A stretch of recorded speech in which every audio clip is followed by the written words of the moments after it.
Corruption thrives in lack of transparency. When the president showed who are the top contractors, gulat na gulat tayong lahat. 'Di ba? When it was exposed how big these contracts are and how many contracts they have. I think, if I'm not mistaken, it's 200 billion over X years for the Discayas, 'di ba? No? Dahil doon pa lang nakita ng mga tao, nagulat tayong lahat.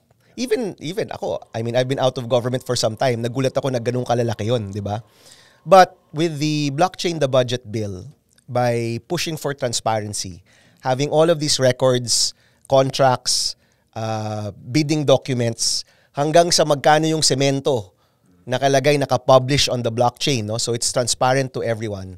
That can really be a huge difference when it comes to good governance in our country and transparency. Yung mangyayari dyan is lahat ng nakatago, mailalabas.